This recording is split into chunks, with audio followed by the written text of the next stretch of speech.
Selanjutnya dari Pak James, ya. Kalau Isa dan Yesus itu, oh ini pernyataan ya, tapi saya bacakan ya. Kalau Isa dan Yesus itu beda ibu, beda bangsa. Karena Maryam itu saudaranya Musa dan hidup di zaman Musa Harun, sedangkan Yesus hidup awal abad. Gimana nih statement ini Pak Deki? Ya, makanya kalau orang bilang Yesus adalah Isa, itu saya langsung sakit perut. Karena Maryam ibu Yesus itu adalah saudara perempuannya Harun, dan itu beda 1400 tahun dengan Maria ibu Yesus yang hidup di abad pertama. Jadi kalau kita mau bikin ini jadi lucu-lucuan ya model-modelnya begitu. Dia enggak ngerti apa-apa, betul-betul dia buta, segala sesuatu dia enggak paham. Tapi dia comot sana comot sini lalu jadilah Isa. Oke, baik. Terima kasih Pak Deki. Ini ada pernyataan lagi, nama Yesus berkuasa, nama Isa tidak ada kuasa. Wah, ini mau ditanggapi Pak Deki? Ya, itu saya aminkan dengan segenap hati. Oke, baik. Selanjutnya dari Bapak Alpian di Dareda. Izin bertanya Pak Deki. Oke, diizinkan. Salomo mengakhiri hidupnya sebagai penyembah berhala. Apakah Salomo diselamatkan atau tidak? Sementara Salomo termasuk penulis Alkitab. Nah, silakan Pak Deki. Nah, ini pertanyaan yang menarik ya. Karena sebenarnya kita sudah mengisi pertanyaan ini dengan beberapa itu loaded question ya, pertanyaan yang berasumsi. Pertama, asumsinya adalah kalau kita bilang dia diselamatkan tapi kan dia mati di dalam dosa. Maka sekarang pertanyaannya, menurut perjanjian lama orang itu diselamatkan karena apa? Apakah karena dia taat kepada Taurat? Apakah karena dia hidup baik? No, perjanjian lama dan perjanjian baru itu tidak berbeda dalam hal ajaran tentang keselamatan. By faith alone. Bedanya adalah the direction of the faith. Kalau perjanjian lama mereka beriman kepada Mesias yang akan datang. Jadi melihat ke depan. Kalau kita melihat ke belakang karena Yesus sudah mati 2000 tahun yang lalu. Jadi dasarnya sama tapi arahnya berbeda. Mereka melihat ke depan, kita melihat ke belakang. Nah, pertanyaan saya, Salomo itu beriman enggak kepada Yahweh? Beriman dong. Karena pada akhirnya bahkan Musa juga mati di dalam dosanya kan. Musa loh. Dari jangan pikir kalau menyembah berhala dosanya besar. Tapi Musa itu kenapa tidak masuk tanah perjanjian? Karena tidak taat kepada Taurat. Jadi dia hanya melihat dari kejauhan. Hanya melihat dari kejauhan. Jadi saudara harus hati-hati ya. Perjanjian lama tidak mengajarkan dasar keselamatan yang berbeda dari perjanjian baru. Dasarnya tetap sama, by faith alone. Hanya arahnya berbeda. Ya, terima kasih Pak Diki, jelas banget ini ya. Kiranya Pak Alpiandi juga jelas dengan jawabannya. Ya, selanjutnya dari Pak Posmasi Nurat. Oh, ini bertanya lagi nih ya. Pertanyaan satu lagi tentang yang Bapak sampaikan tadi, bahwa keselamatan itu permanen atau sekali selamat tetap selamat. Yakobus 2 ayat 24 berkata, jadi kamu lihat bahwa manusia dibenarkan karena perbuatan-perbuatannya dan bukan hanya karena iman. Ini silakan Pak Deki. Ya, itu teks klasik ya. Dan sudah banyak, Yakobus tidak bicara tentang saving faith, but living faith. Iman yang hidup. Paulus waktu di dalam Roma pasal 4, Roma pasal 5 bicara tentang, termasuk juga di dalam Galatia, bicara tentang orang dibenarkan by faith alone, itu dia bicara tentang iman yang menyelamatkan. Tapi kan Paulus akan setuju dengan Yakobus bahwa kalau kamu mengklaim kamu diselamatkan tapi kemudian pulang dan hidup sesuka hati, hidup sembarangan, tidak ada buah-buah iman itu, tidak ada bukti bahwa kamu punya iman yang menyelamatkan melalui kehidupan, maka kamu sedang berdusta sebenarnya. Jadi Paulus dan Yakobus menggunakan ini, kembali lagi kepada poin khotbah saya tadi. Gunakan istilah yang sama dengan point of reference yang berbeda. Paulus gunakan istilah iman dalam arti iman yang menyelamatkan, saving faith. Yakobus gunakan iman dalam arti iman sebagai bukti dari iman yang menyelamatkan. Jadi kalau kamu mengklaim beriman, Tapi orang datang dalam keadaan telanjang, kemudian oke, pulanglah dengan damai sejahtera, nanti kenyang kau di jalan ya, tapi tidak kasih dia apa-apa. Nah itu kan kosong kan? Karena bukti dari kasihmu kepada orang itulah kasih dia pakaian, kasih dia makan, tolong dia. Begitu loh. Jadi Yakobus bicara hal yang lain, Paulus bicara hal yang lain. Jadi itu bukan kontradiksi. Iya, iya. Oke, clear banget. Terima kasih Pak Deki. Ya, pertanyaan selanjutnya dari ini singkatan ini FZ. Apakah semua aliran agama Kristen punya pandangan sama jika Yesus dan Isa Al-Masih berbeda? Jika memang semua aliran agama Kristen sepakat Yesus dan Isa adalah orang yang berbeda, mengapa tidak mengajukan perubahan tentang istilah kenaikan Isa Al-Masih di kalender? Terima kasih. Silakan Pak Deki. Tidak sepakat, tidak seragam. Kenapa? Karena ignoransi. Banyak orang Kristen itu tidak mau tahu apa-apa tentang Islam. Itu sebabnya mereka sekadar mengasumsikan bahwa karena mereka bilang sama ya sudah kita sama. Allahmu sama dengan Allah saya ya karena kamu bilang sama ya mari kita bilang itu sama saja. No. Jadi pertama tidak ada kesepakatan. Tapi kenapa tidak sepakat? Ada yang bilang sama, ada yang bilang sama itu orang yang tidak belajar. Dan saya katakan ini bukan untuk merendahkan orang. Tapi simply you tidak paham apa-apa kalau you bilang itu sama. Itu completely berbeda. You baca side by side. Dua kitab ini tentang Yesus dan tentang Isa. Kemudian coba kasih tahu saya. Baca dengan jujur dan kasih tahu saya. Sama enggak? Dua completely figur yang berbeda. Jadi enggak sama. Tapi kan orang-orang yang bilang sama itu pertama orang-orang yang tidak pernah baca salah satu di antara keduanya. Kemudian mereka cuma meneruskan apa yang dikatakan orang. Kemudian ngotot pula. Jadi begitu. Oke, baik. Terima kasih Pak Deki. Ini pertanyaan ada yang belum dijawab ini Pak Deki. Di kalender itu kenapa kenaikan Isa Al-Masih nggak dirubah gitu? Ya Silakan. kalau saya jadi presiden sih saya ubah itu. Oh. Iya, baik. Ya Oke. karena itu lain itu. Iya. Oke, Ya baik. itu bercanda ya saya enggak punya niat Iya, jadi iya. presiden. Ya, baik. Baik, pertanyaan selanjutnya dari Bapak atau Ibu Ovili Zaluku. Selamat malam Pak Deki. Izinkan saya bertanya Nats 2 Timotius 2 ayat 8. Di situ disebutkan 3 inti pemberitaan Rasul Paulus, yaitu bangkit, mati, dan lahir. Inilah yang harus diingat. Pertanyaan saya, apakah kelahiran Yesus wajib kita rayakan setiap tahun dalam paket perayaan Natal? Mohon izin tense dari kata ingatlah. Oh, dalam kurung bahasa Yunani ini, saya nggak bacain ya. Karena dalam kalangan Kristen ada banyak anti perayaan Natal. Silakan Pak Diki. Tidak wajib dalam arti itu dimandatkan secara langsung. Wajib bukan dalam arti itu dimandatkan secara langsung. Tapi berguna. Berguna. Karena begini, saudara-saudara. Dan ini satu kecenderungan yang juga dalam kaitan dengan tema kita. Kita harus jujur mengakui bahwa seringkali hal yang paling cepat kita lupakan adalah hal yang paling penting. Misalnya, sekarang itu banyak orang berpikir bahwa tidak perlu memberitakan Injil di dalam gereja. Wong sudah jadi Kristen. Sudah jadi Kristen, ngapain beritakan Injil lagi di dalam gereja? Jadi mereka sekadar mengasumsikan Injil, tapi tidak memberitakan Injil di dalam gereja. Akhirnya satu generasi, dua generasi lost.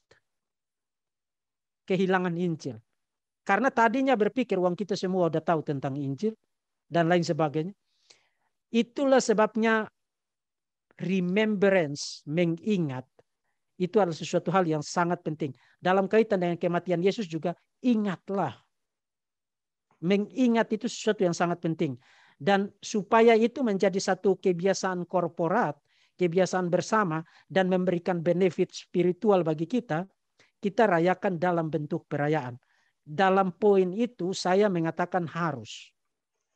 Dan bahkan itu sudah menjadi tradisi ya, tradisi sejak kekristenan mula-mula. Kita bahkan punya bukti abad pertama kok dari Evodius, salah satu dari 70 orang murid yang diutus oleh Yesus bicara tentang itu.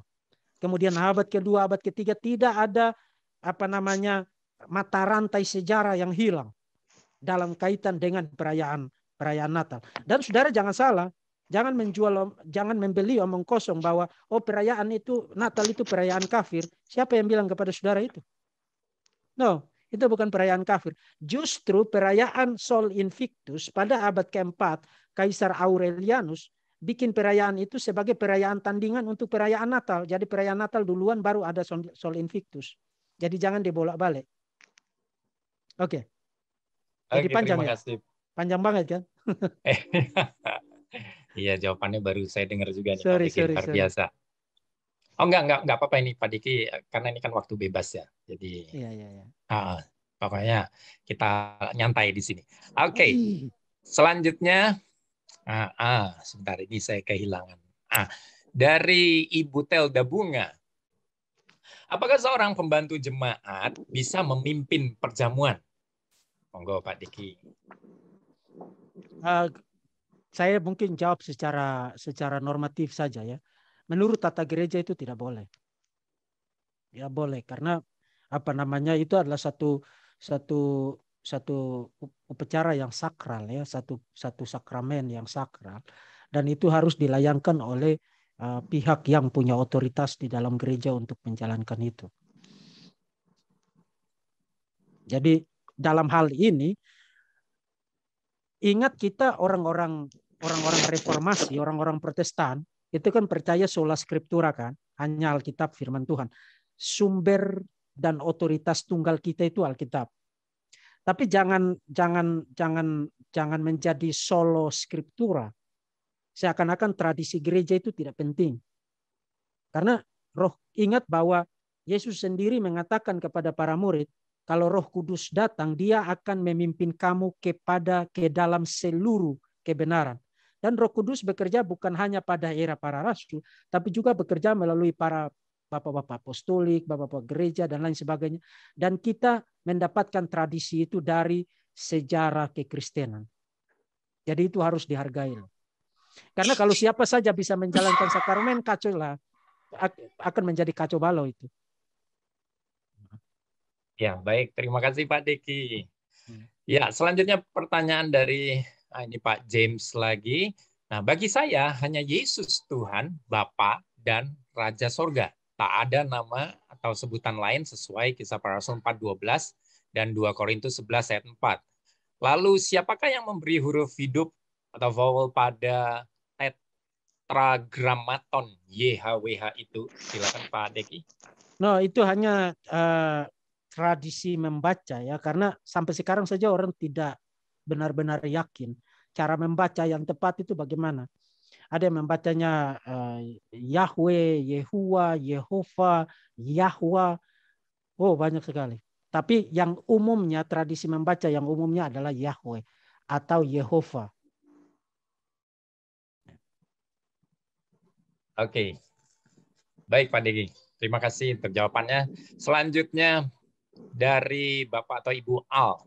Shalom Pak, mau tanya, apa yang dimaksud dengan Bapa yang kekal dalam Yesaya 9 ayat 6? Nah, saya bacakan selanjutnya. Ajaran Yesus seperti kontradiksi dengan Paulus mengenai Bapa. Matius 23 ayat 9, dan janganlah kamu menyebut siapapun Bapa di bumi ini karena hanya satu Bapamu, yaitu Dia yang di surga. Lalu 1 Korintus 4 ayat 15, sebab sekalipun kamu mempunyai beribu-ribu pendidik dalam Kristus, ya dan seterusnya ya. Saya percaya saya Pak Deki udah ngerti. Mohon penjelasannya. Terima kasih. Silakan Pak Deki. Bapak Ibu yang mengajukan pertanyaan itu di channel Verbum Veritatis itu ada 30 jam. Saya belibas khusus tentang Yohanes Pentakostalis mungkin 15 jam, 20 jam. Itu argumen para Yohanes Pentakostalism, ajaran sesat yang tadi saya singgung di dalam khotbah saya, untuk mengatakan bahwa Yesus adalah Bapa. Argumennya karena di dalam Yesaya pasal 5 itu Yesus Mesias disebut sebagai Bapa yang kekal. Nah, pertama, for start, kata bahasa Ibrani yang digunakan di dalam teks itu tidak menggunakan nama Bapa di situ sebagai apa namanya, sebagai yang kekal di situ sebagai kata keterangan, tapi kata Father of Eternity, Bapa kekekalan. Artinya dia pemilik kekekalan, pemilik kehidupan kekal. Dan itu sebabnya Yesus di dalam Injil Yohanes, Yesus bilang, akulah jalan, kebenaran, dan hidup. Jadi Yesus adalah pemilik hidup kekal. Itu poinnya di situ. Itu tidak mengatakan bahwa Yesus adalah Bapa. Itu yang pertama. Yang kedua, kalau tafsiran itu benar, kenapa di dalam perjanjian baru lebih dari 250 kali Yesus menyebut Bapa sebagai Bapa, tapi tidak pernah satu kali pun Yesus disebut sebagai Bapa. Yesus selalu disebut sebagai the Son. Dan dia menyebut Bapa sebagai my Father. Jadi ada perbedaan subjek objek di situ. Artinya kalau tafsiran Oneness Pentecostalism itu benar, bukankah harus koheren dengan perjanjian baru? Jadi tidak ada indikasi itu di dalam perjanjian baru yang mendukung tafsiran itu. Jadi mungkin untuk kesempatan yang ringkas ini saya kasih 2 preliminary observasi itu untuk saudara pertimbangkan. Konstruksi bahasa Ibrani dari Yesaya pasal 5 itu Father of Eternity, Bapa kekekalan, atau apa namanya, pemilik kehidupan kekal. Dan itu persis yang diklaim oleh Yesus di dalam perjanjian. Dan kedua, kalau tafsiran bahwa Yesus adalah Bapa benar menurut Yesaya pasal 5, seharusnya di dalam perjanjian baru Yesus disebut sebagai Father, dan tidak pernah ada. Not once. Tidak ada satu kali pun. Okay. Ya, terima kasih Pak Deki. Saya tadi cuma mikir 30 jam Pak Deki membahas. Ya. Saya bahas tentang Tritunggal dan bidat itu lebih dari 30 jam. Lebih banyak perhatian diberikan terhadap Oneness Pentecostalism yang salah satu argumennya ditanyakan tadi. Oke. Iya, terima kasih Pak Deki untuk penjelasan, untuk jawabannya. Oke, baik. Pertanyaan selanjutnya, wah ini dari Pak Posma Sinurat lagi nih.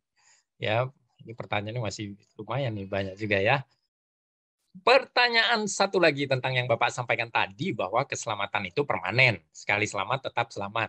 Nah, Yakobus 2:24 berkata, jadi kamu lihat bahwa manusia dibenarkan karena perbuatan-perbuatannya dan bukan hanya karena iman. Bukankah ini mengatakan bahwa walaupun kita sudah beriman kepada Tuhan Yesus, kita masih perlu mempertahankan keselamatan kita dengan tetap berbuat baik? Apakah ini bukan pernyataan bahwa jika kita berbuat dosa dengan sengaja, keselamatan kita bisa hilang? Silakan. Nah, Yakobus tidak ngomong begitu. Ya. Karena Yakobus bicara tentang orang yang mengklaim punya iman, tapi tidak punya perbuatan. Itu berbeda dengan orang yang punya iman, tapi mencoba mempertahankan imannya dengan perbuatan. Itu 2 hal yang sangat berbeda. Yang dikatakan Yakobus adalah, kamu mengklaim punya iman, tapi saya tidak lihat perbuatan kamu. Dan dia kasih ilustrasi yang jelas. Ada orang yang kelaparan datang, tapi selamat jalan, semoga kamu kenyang, tapi tidak kasih dia makanan. Jadi punya klaim, tapi tidak ada perbuatannya. Atau orang datang telanjang, semoga kamu berpakaian yang nyaman, ya tidak kedinginan, tapi membiarkan dia telanjang. Jadi punya klaim, tapi tidak punya perbuatan. Itu lain sekali dari yang ditanyakan tadi. Ya baik, saya rasa jelas banget ini jawabannya ya. Ini memang ayat ini yang paling sering ya Pak Deki ya diperdebatkan. Ya. Seolah-olah Paulus sama Yakobus bertentangan, padahal tidak sama sekali. Oke, baik. Ya. Jo, saya juga dulu punya pertanyaan seperti ini, Pak Jo. Oh iya, Bu Raska ya. Kita bagikan ya, bagaimana saya bisa memahami ya bahwa masih ingat dengan orang yang disalib di samping Yesus, perbuatannya sama sekali tidak bisa membuat dia masuk ke paradise sebenarnya.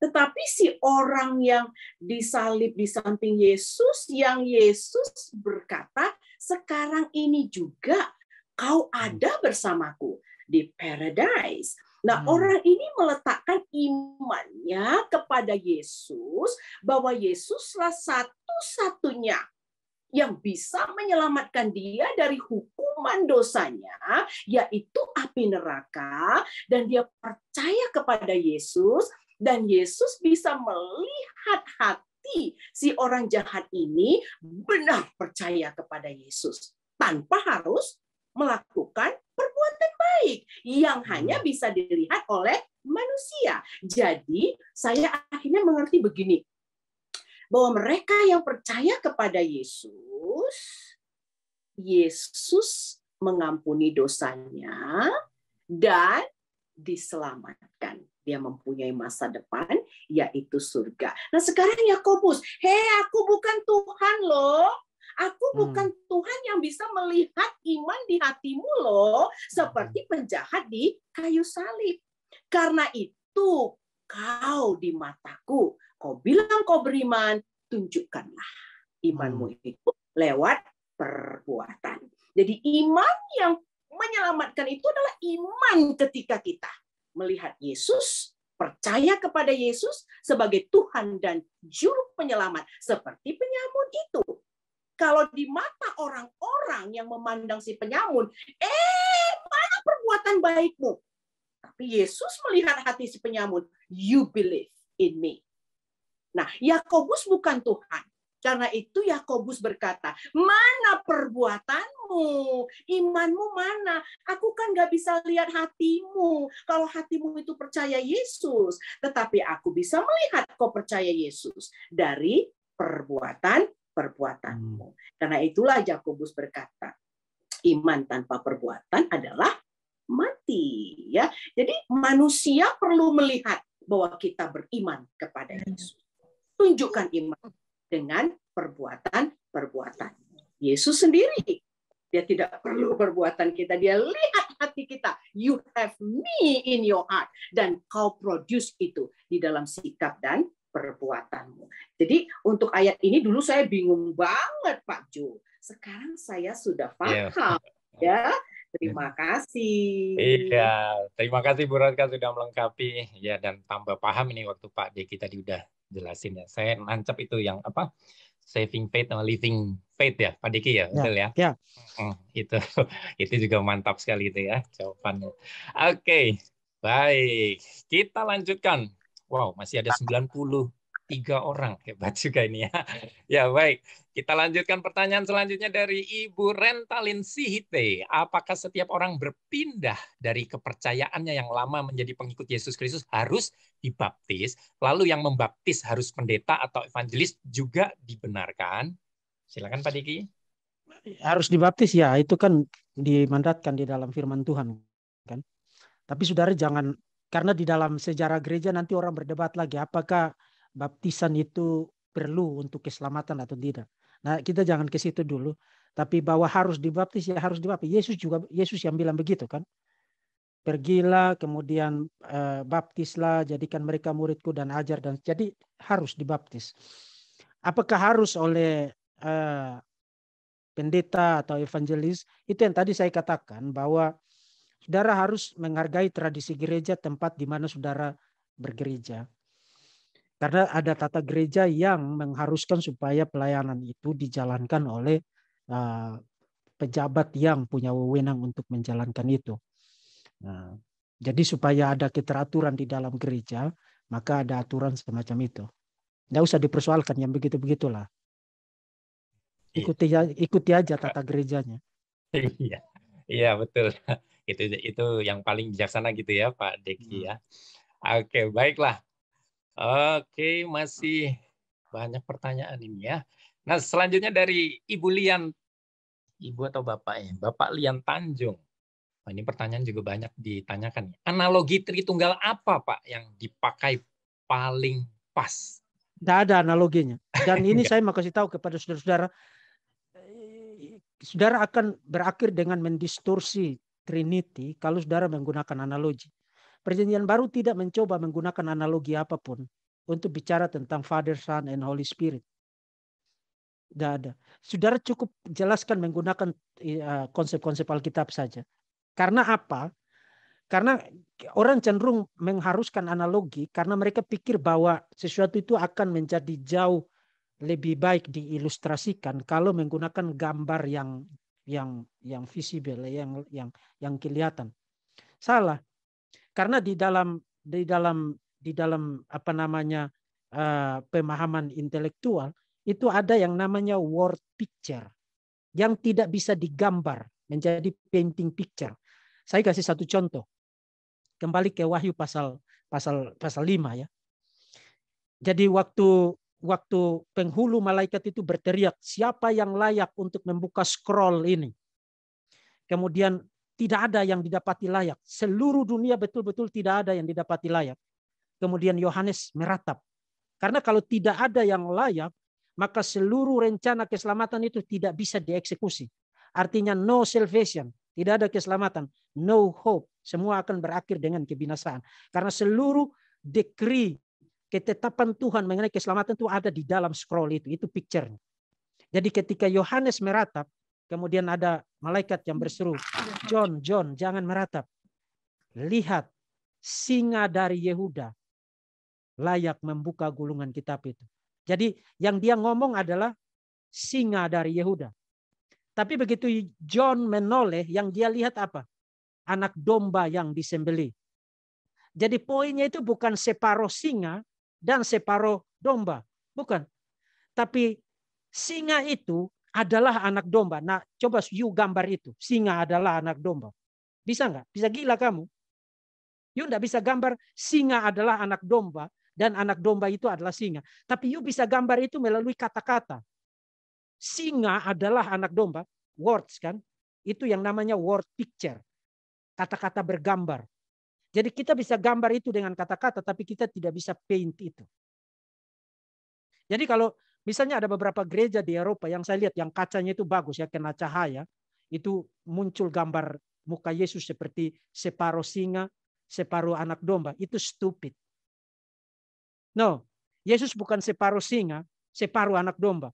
Yesus adalah singa yang adalah anak domba itu. Itu poinnya. Dan itu tidak bisa digambar. Tidak bisa digambar. Bagaimana yuk gambar singa yang adalah anak domba? Coba saya tanya.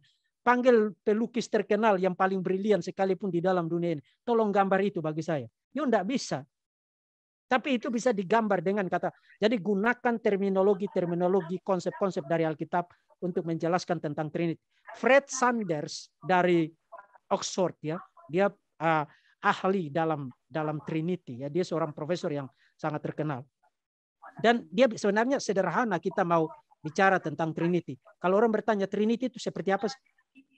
Dia jawabnya Trinity adalah Bapa mengutus Anak dan Roh Kudus. Selesai. Bapa mengutus Anak dan Roh Kudus. Selesai. Ya, 3 pribadi yang bekerja dalam satu kesatuan untuk keselamatan, dan itu menjadi solid ground, dasar yang solid untuk keselamatan kita. That's it. Tidak perlu gambar jeruk, kulit jeruk, kemudian biji jeruk atau telur, kulit telur, putih telur. Bah, ribet kali kau mikirnya. Oke. Wow, ini luar biasa. Jadi tidak dapat dianalogikan ya Pak Deki. Tidak bisa. Oke. Berarti ini sebelum saya baca pertanyaan selanjutnya, sekarang giliran saya mau tanya nih Pak Diki. Ya, saya sering banyak kita diajarkan itu kalau pakai segitiga itu gimana Pak Diki? Bapa, Anak, Roh Kudus. Tapi Bapa tidak sama dengan Anak. Itu hanya menjelaskan tentang relasi-relasi. Oh, itu menjelaskan tentang relasi. Itu bukan soal gambarnya, tapi itu proposisinya. Beda dengan orang menggambarkan seperti matahari, sinar matahari, kemudian panas matahari. Beda kan? Ya, tapi kalau yang biasa ilustrasi yang di tengah ada Allah, kemudian Bapa, Putra, Bapa bukan anak-anak. Itu bukan gambar. Itu justru word picture malah. Ya. Oke, baik. Terima kasih Pak Deki. Oke, saya akan lanjutkan. Ya, ini ada luar biasa. Terima kasih Pak Pendeta Eki atas pengajarannya yang sangat tegas dan jelas. Ya, oke, Bro Johan Krishna. Terima kasih komennya. Kemudian, sebentar. Oh, ini setuju. Mantap. Oh, rupanya luar biasa. Terima kasih banyak. Betul. Oh, rupanya ini isinya apa? Pak Jonathan. Ya, Pak Thomas. Ya, di bawah itu ada pertanyaan yang menyinggung tadi tentang Tritunggal di bawah itu. Oh, di bawah. Oke, baik Pak Thomas. Sebentar, soalnya ini saya Biar saya bacakan aja Pak Jo. iya, silakan Pak Thomas. Ya, ada yang menanggapi, ada analogi yang cocok dengan Tritunggal Allah karena Allah menciptakan manusia itu serupa dengan Allah. Jadi analogi Allah itu adalah manusia itu adalah Trinitas. Raga itu Allah Bapa, jiwa itu Allah Anak, dan roh itu Roh Kudus. Artinya ketiga Trinitas. Nah, gimana Pak? Oh, itu mendistorsi Trinity. Pertama, analogi itu mulai dengan asumsi yang salah juga. Karena harus mengasumsikan bahwa manusia itu terdiri atas 3 unsur. Nah, tidak semua teolog itu percaya bahwa manusia itu trikotomi loh. Saya sendiri tidak percaya trikotomi. Saya dikotomi. Karena jiwa dan roh itu digunakan secara bergantian di dalam Alkitab dan tidak harus membentuk kategori tersendiri. Itu adalah paham filsafat Yunani ya, yang digunakan untuk menjelaskan tentang manusia di dalam Alkitab. Jadi mulai dari presuposisi yang debatable ya, yang dipertanyakan soal you percaya trikotomi ya. Trikotomi itu tidak apa-apa juga, itu tidak mempengaruhi surga dan neraka juga. Tapi saya tidak percaya itu. Kedua, Bapa adalah jiwa, Anak adalah apa tadi? Bapa adalah tubuh, jiwa. Raga adalah Bapa, jiwa adalah Anak, roh adalah Roh Kudus. Justru terbalik. Di dalam Alkitab Bapa tidak pernah kelihatan loh. Raga itu kelihatan enggak? Karena Yesus sendiri yang bilang di Yohanes pasal 1 ayat 18, tidak ada seorang pun yang pernah melihat Bapa. Tapi hanya Anak yang mengeksegesis, eksegeomai, membuatnya menjadi nyata. Monotheos theo ya, Allah Anak tunggal Allah yang membuatnya menjadi dikenal, yang menyatakannya kepada dunia. Jadi justru terbalik. Akan jauh lebih safe gunakan formulasi kitab suci. Sehingga kita tidak berupaya lebih pintar dari Tuhan dan lebih kreatif dari Tuhan, tapi kemudian berakhir dengan mendistorsi ajaran Alkitab. Nah, saya tahu saudara ingin membuat itu terdengar gampang bagi pikiran orang-orang kan? Itu sesuatu yang baik. Itu yang baik dan saya memuji itu. Tapi kalau saudara bisa membuat Tuhan itu menjadi jauh lebih gampang dimengerti, maka saudara sudah jadi Tuhan. Karena ternyata Tuhan kamu bisa bikin Tuhan itu menjadi jauh lebih sederhana dari Tuhan yang sebenarnya. Itu problemnya. Oke, baik Pak Deki, terima kasih. Oke, selanjutnya ini Pak Deki pernyataan, tapi nggak apa-apa lah, saya bacakan aja ya. Dari Pak Bernard. Rasul Paulus, ini masih tentang iman tanpa perbuatan tadi. Rasul Paulus menyatakan iman tanpa perbuatan adalah perbuatan berkorban dengan binatang karena Yesuslah korban yang benar. Rasul Yakobus mengatakan iman harus dengan perbuatan adalah perbuatan 10 hukum Taurat atau hukum mengasihi Tuhan dan mengasihi manusia. Rasul Paulus adalah sama dengan Rasul Yakobus yang mengatakan perbuatan baik yaitu mengasihi Tuhan dan mengasihi sesama itu adalah keselamatan. Wah, ini bukan itu. Iya kan? No.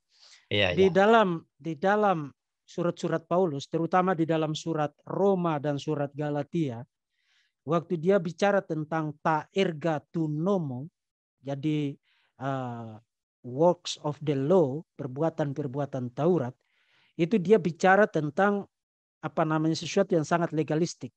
Dalam arti orang berupaya untuk mengerjakan dan mempertahankan statusnya sebagai umat Allah dengan cara mengerjakan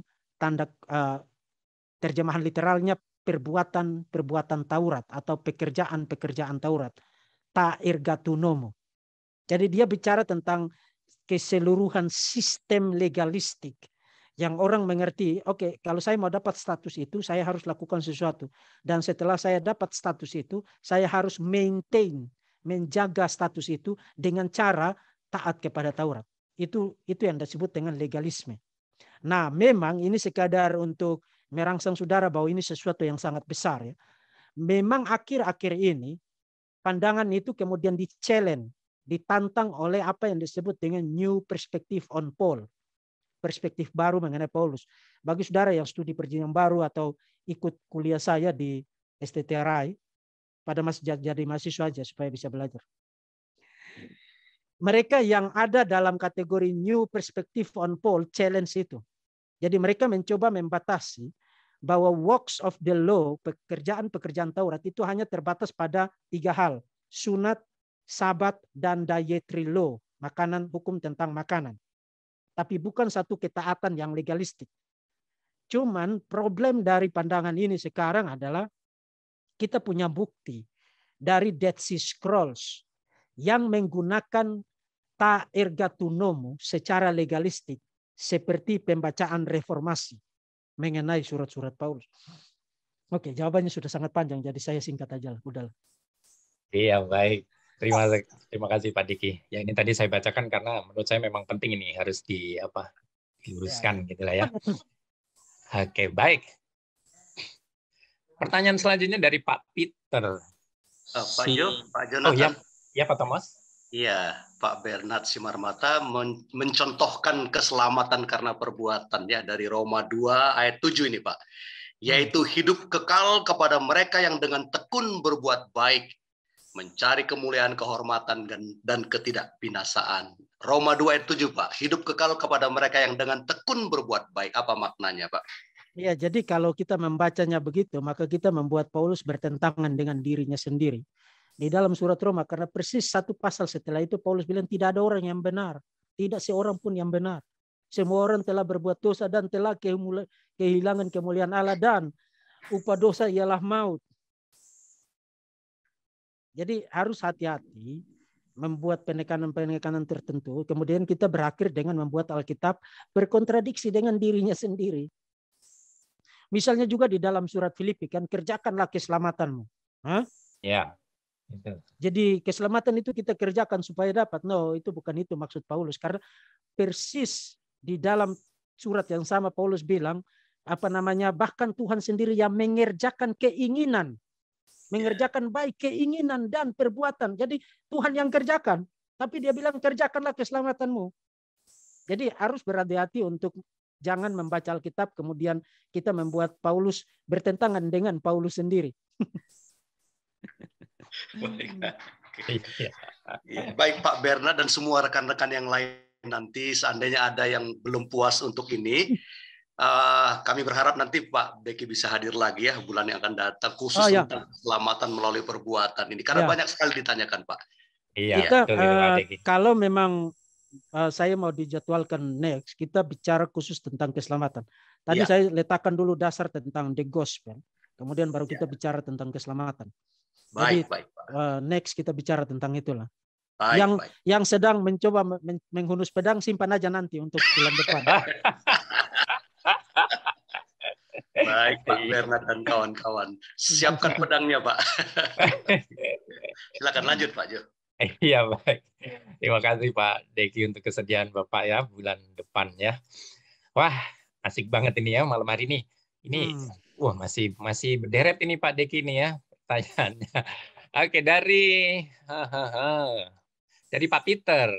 Selamat malam Pak Deki, mau tanya apakah perjamuan Tuhan itu lambang saja atau benar harus berpikir itu tubuh dan darah Yesus sesungguhnya? Terima kasih. Silakan Pak Deki. Gereja sepanjang sejarah terpecah karena pertanyaan itu. Padahal kalau saudara baca 1 Korintus pasal 11, teks yang nanti mereka pergi ke situ juga, mulai dari ayat 23 dan seterusnya. Di situ penekanan Yesus, di situ ada pada satu kata kerja. Perbuatlah ini sebagai peringatan akan aku. Tapi kemudian gereja tidak memberi perhatian terhadap klausa utama itu, kemudian pergi sibuk. Ini roti ini benar-benar jadi tubuh atau darah Yesus, tubuh Yesus atau dan anggur ini jadi darah Yesus atau tidak. Yang bilang iya, kemudian nanti ada orang bilang, oh itu simbol saja. Kamu itu sesat. Kemudian jadi kita memberi perhatian pada hal-hal yang tidak ditekankan di dalam teks. Kemudian menjadikannya agenda perdebatan utama di dalam gereja. Kan itu kita pintar atau kita bodoh itu? Coba kita tanya diri baik-baik. Karena Yesus memberi penekanan pada perbuatlah ini sebagai remembrance, sebagai peringatan akan aku. Kemudian kita pergi kepada teks itu, lalu menarik seluruh perhatian gereja kepada satu klausa berdasarkan implikasinya, kemudian kita mengajak seluruh dunia untuk berdebat tentang itu. Nah, saya tidak mau pergi ke situ. Saya mau membaca Alkitab seperti yang harus, yang seharusnya. Dan saya tidak mau terlibat dalam perdebatan-perdebatan yang tidak harus. Oke, baik. Terima kasih, Pak Deki. Oke, baik. Nah, selanjutnya ini ada pertanyaan direct message ya, karena direct ke saya tidak bacakan namanya. Saya mau tanya Pak Deki, jadi apakah diperbolehkan melakukan perjamuan sendiri jika merujuk pada perjamuan akhir Tuhan Yesus bersama dengan murid-murid? Tidak boleh melakukan perjamuan sendiri, karena perjamuan itu korporat. Korporat dalam arti harus dilakukan di dalam komunitas dan dilakukan secara bersama-sama, karena itu dimaksudkan bukan hanya untuk mengingat perbuatan Yesus, kematian, penderitaan, kematian, penyaliban Yesus, tapi juga dilakukan untuk kesatuan tubuh Kristus. Karena 1 Korintus pasal 10, Paulus justru menggunakan metafora itu untuk bicara tentang gereja. Jadi gereja itu digambarkan seperti satu helai roti yang dipecah-pecah untuk dimakan. Jadi gereja itu satu dengan banyak anggota. Dan itu mendapatkan simbolnya dari persekutuan itu. Jadi perjamuan itu tidak boleh dilakukan individual atau kami perjamuan satu keluarga aja. Karena keluarga kami ini memang rajin perjamuan. Perjamuan tuak maksudnya. Ya, Pak Deki, menyambung ini ya. Kan ada beberapa kumpulan yang melakukan perjamuan lewat Zoom. Bagaimana itu, Pak? Ya, itu media aja karena keterbatasan ini kan. Itu kan media saja. Tapi apa namanya? yang saya concern tadi adalah, dan memang itu saya bahkan pernah ketemu loh. Jadi kami mau perjamuan satu keluarga aja. Dan itu setiap minggu loh Pak. Jadi dengan bangga dia. Kenapa begitu ya? Supaya kami lebih mempererat antara suami dengan istri dengan ya gitu. jadi macam-macam sekarang aneh-aneh di dalam gereja. No, perjamuan harus dilakukan di dalam jemaat. Apakah dengan cara misalnya seperti kemarin kita tidak bisa ngumpul sama-sama di gereja kan? Ya, ya. Ya, dengan sarana seperti ini. Itu hanya soal teknis, tapi core-nya, intinya adalah, substansinya adalah itu kita tidak boleh kehilangan simbolisme itu, karena roti itu adalah simbol dari gereja, satu komunitas, satu tubuh. Oke, baik Pak Deki, terima kasih. Ini kayaknya saya juga pengen nanya ini, boleh ya? Saya mau tanya Pak Deki. Ini tentang perjamuan ya. Nah, bagaimana dengan perjamuan? Ya oke lah, korporat ya, tapi mereka percaya bahwa perjamuan kudus itu bisa untuk menyembuhkan sakit penyakit. Jadi nggak perlu lagi ke dokter atau cukup perjamuan Tuhan. Nah, itu gimana Pak Deki? No, itu salah. Itu salah. Bahkan ada orang yang menjual minyak urapan ya. Itu completely salah ya. Saudara harus hati-hati ya. Hal-hal semacam itu tidak punya kekuatan magis, magic ya. Nah, itu punya makna teologis yang sangat besar. Tapi bukan karena itu. Kalau saudara itu mengalami mujizat, saya percaya loh Tuhan lakukan mujizat. Percaya loh saya. Saya orang reform, Calvinis Tulen, 5 point Calvinis, dan saya percaya mujizat bisa terjadi.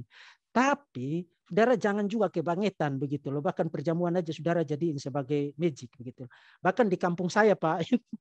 Jadi dia 1 tahun itu pergi ke gerejanya 2,5 kali. Jadi 2 kali, 3 kali, tapi pada pertemuan ketiga dia pulangnya cepat. Jadi 2,5 kali. Kemudian kalau dia sakit, taruh Alkitabnya di bawah bantal. Karena kan ini firman Tuhan katanya. Jadi supaya ada kekuatan dari Alkitab yang menyembuhkan dia. Nah itu Alkitab jadi buku jimat. Jangan bikin perjamuan kudus itu jadi jimat. Itu masalahnya. Itu punya fungsi yang lain. Baik, Pak Deki, itu sama dengan itu ya, kalau film-film horor pegang salib gitu ya. Kayu terus ditempelin ke setannya kabur, itu juga sama ya. Saya ada pengalaman, waktu itu saya masih S1 ya di Jakarta, di Kampung Pulo itu, kemudian saya waktu itu pelayanan weekend di Cililitan. Jadi waktu itu karena saya masih unyu-unyu, jadi saya pelayanan di pemuda waktu itu kan. Jadi waktu itu ada salah seorang pemuda yang sudah kankernya itu sudah stadium 3 atau stadium 4, saya kurang ingat persis lah. Kemudian saya tanya begini, sudah berobat, sudah pergi ke dokter. Kemudian dia jawab, oh saya tidak perlu pergi ke dokter, saya cukup ikut perjamuan kudus saja. Yesus sanggup menyembuhkan saya.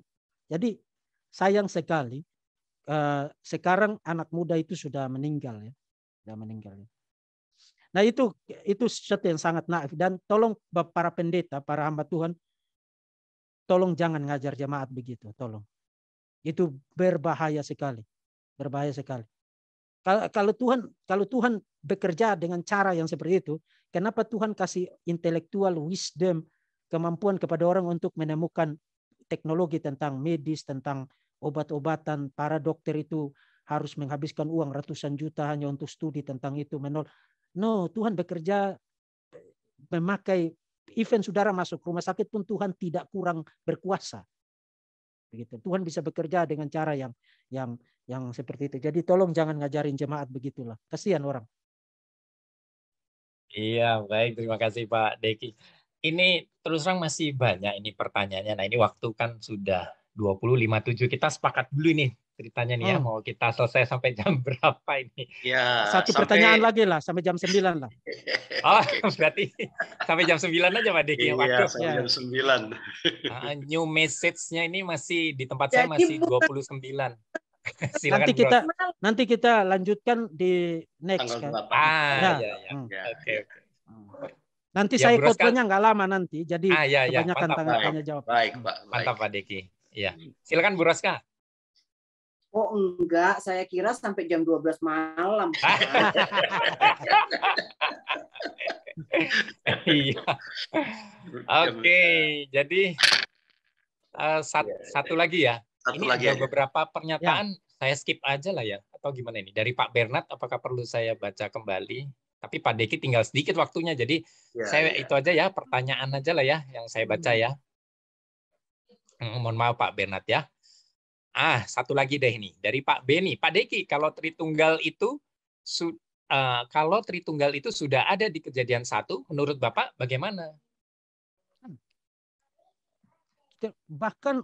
Saudara sudah langsung membaca tentang Trinity di dalam halaman-halaman pertama kitab suci ya. Pada mulanya Allah menciptakan langit dan bumi, roh Allah melayang-layang.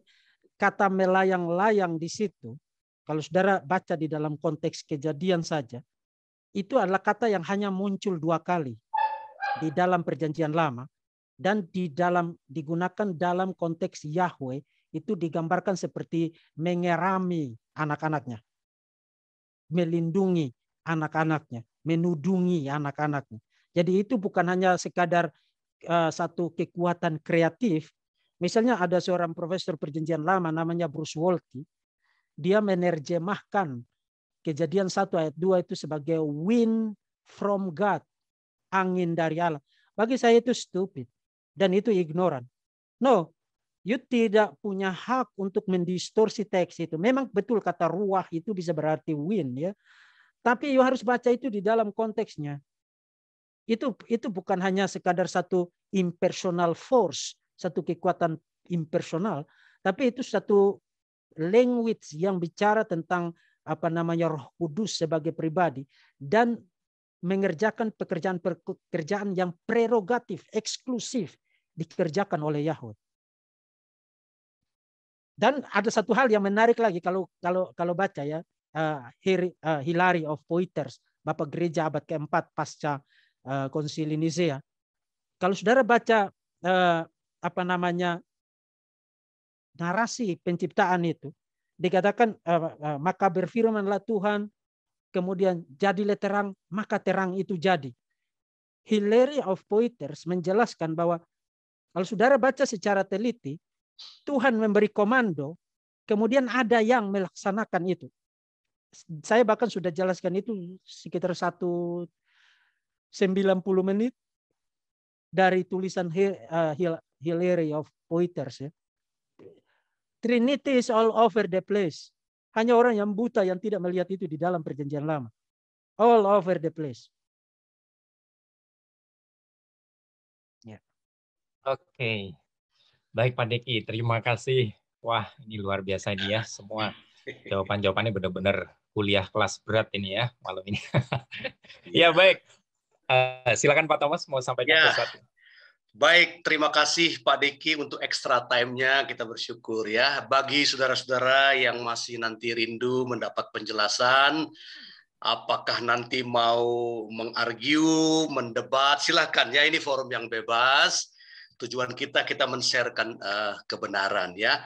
Nanti tanggal 8 Februari Pak Diki akan datang kembali, mungkin temanya Living Faith and Saving Faith, Pak ya. Boleh, cakep betul. Mantap. Kita akan lanjutkan ya. Nah, terima kasih sekali lagi untuk rekan-rekan yang masih setia, ada di atas 80 orang ini masih setia. Iya, 84 orang. Kami mohon maaf seandainya ada lagi berbagai pertanyaan yang tersisa ini Pak Deki. Ada sebagian tentang Tritunggal ya. Nah, mungkin nanti bisa disisipkan dalam tanggal 8 Februari ya.